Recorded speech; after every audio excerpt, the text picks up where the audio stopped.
Hello, I'm Coach Liz with Wisdom and Insights LLC. I'd like to thank Jacqueline Cabah Harrison and realizing your potential for this opportunity today. Today, I would like to bring you the 10 keys to success, and I'm going to use scriptural references with each key because we can all use success in our lives, right? That's what it's all about. We can all stand for improvement and we can all stand for growth. Let's go into the 10 keys. The first one is to have a great work ethic, and I like to give you that scriptural reference. It's Proverbs 2:15, which states, "The plans of the diligent lead to profit as surely as haste leads to poverty." So your work that you perform on a job, any task that you're given, is pretty much your calling card. That's your reputation on the line. So how would you like your name to be spoken in the streets? You would like to be known as a person that can be trusted with a specific job or task, and that you're going to be the go-to person to get this done. The key for this um, key is that you be the author of your story. So you're creating the narrative. You're going to create what your reputation is in the community and in society in general. Number two, be a lifelong learner. Scripture references 2 Timothy 2:15.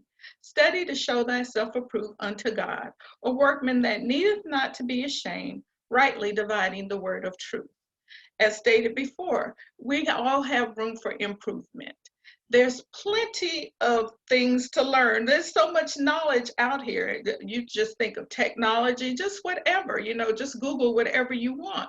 But there's always room for improvement because information is always updating. So you want to stay current with the newest trend.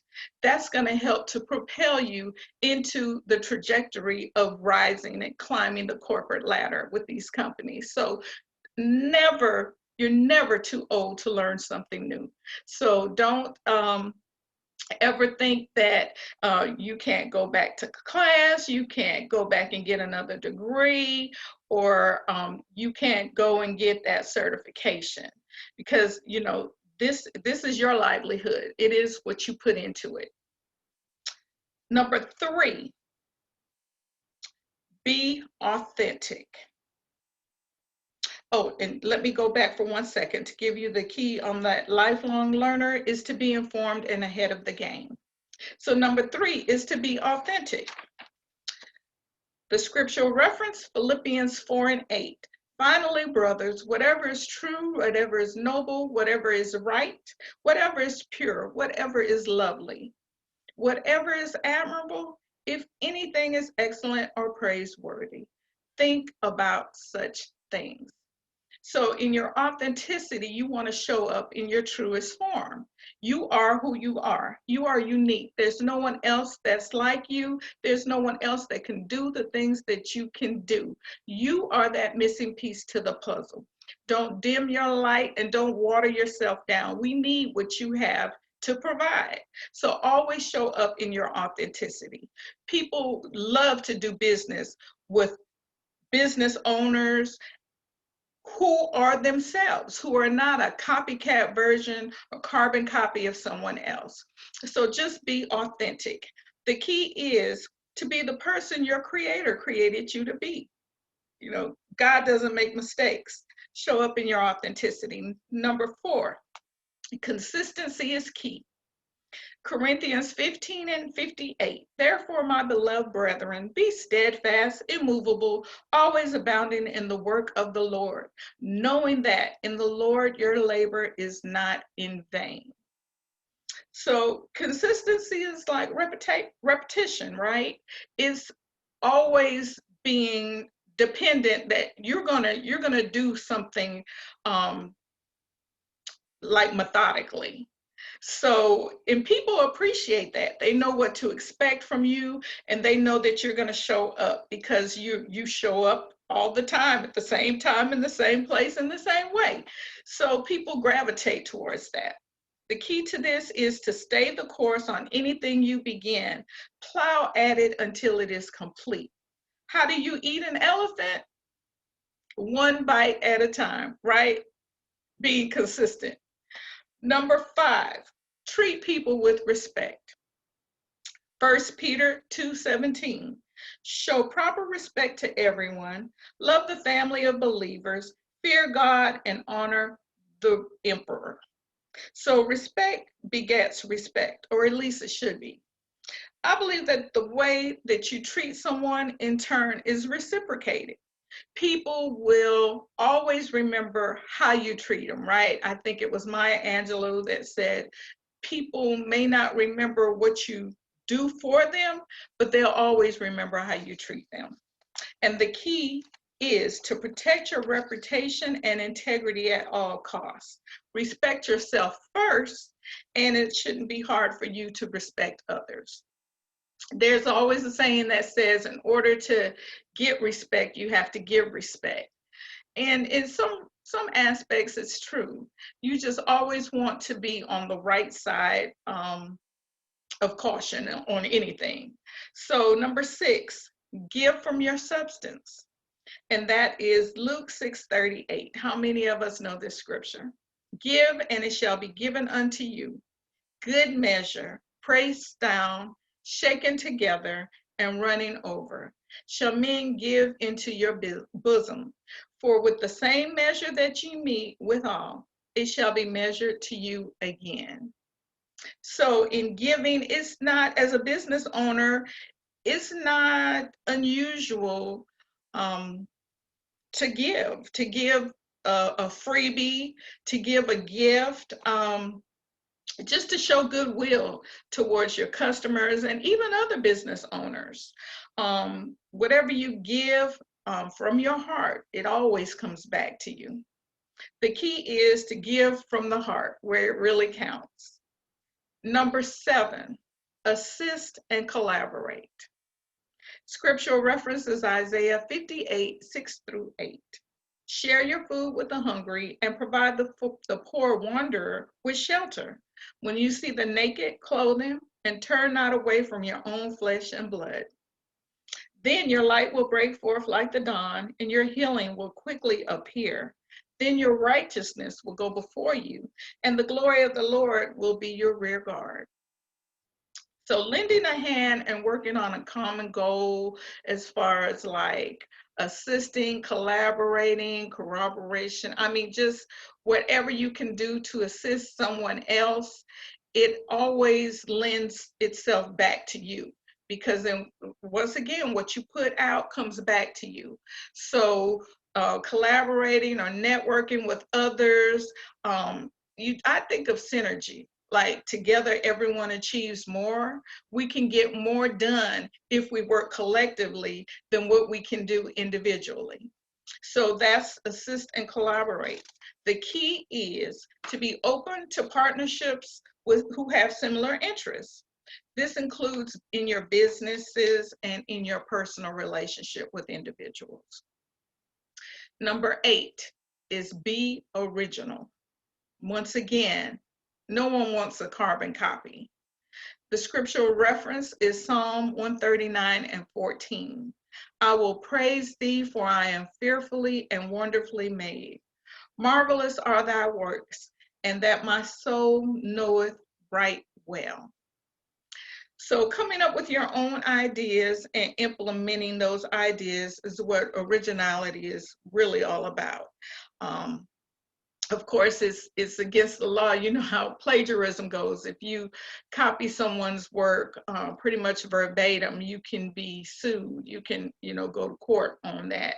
A flow of excellence is ignited. Your gifts and talents are ignited when you can be original. That's your baby. That's your idea. You want all the credit or the glory for what you produce and what you put out. So you don't want anyone stealing your ideas or borrowing. Borrowing is a nice word to put it, but you don't want anyone stealing your ideas or copycatting something that you have done and you have worked so hard for. So you wouldn't want to do that to anyone either. So the key in that is to nurture your specialty. Hold to it until the appointed time. And that is really something special, because God has an appointed time for each and every one of us. So hold on to your gift until it's your turn to bring it forth. Number 9 is be good to yourself. Allow yourself some grace. And the scriptural reference is 2 Chronicles 30:9, which states, "The Lord your God is gracious and compassionate. He will not turn his face from you if you return to him." So I am a big advocate for self-care. And this is really where it falls. And be good to yourself. Allow yourself some grace. We all set goals and we all have aspirations and dreams for things that we want to accomplish. And a lot of the time we put deadlines on ourselves to accomplish those goals, right? And those deadlines can create stress and pressure on us when we see that we're approaching them and we're not ready. We're not going to make our goal. So, we know what stress can do. Literally, stress can kill you. It can cause all type of sickness and disease, and you can end up having a heart attack because of stress. So be good to yourself. Don't be like a pressure cooker, because pressure cookers eventually, it's going to explode. So take time out to nurture yourself. You cannot pour from an empty cup. And when your cup is running over, it needs to be replenished. So you're going to take time out for yourself. You're going to do those things that that relax you, because we all know our bodies. Like for me, a good bubble bath is like awesome. It's almost like heaven on earth. So we all know that thing. I put on a lavender and vanilla candle and get in a bubble bath. I mean, we have different things that we do. That's my particular advice. I'm sure you have something similar that works for you. So just remember, when you're going through whatever you're going through, a hectic day, or the heel that breaks on your shoe, or the car that won't start, or the boss that is breathing down your neck, take a moment to woosah. Even if you have to step away and just get some time for yourself. Another suggestion that works for me is exercise. I love a good brisk walk.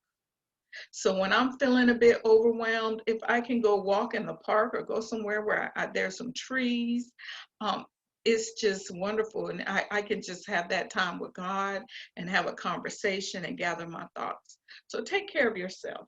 The key is to show yourself some love. It's critically important to prioritize self-care into your daily, weekly, or monthly routine. And as I stated, you cannot pour from an empty cup.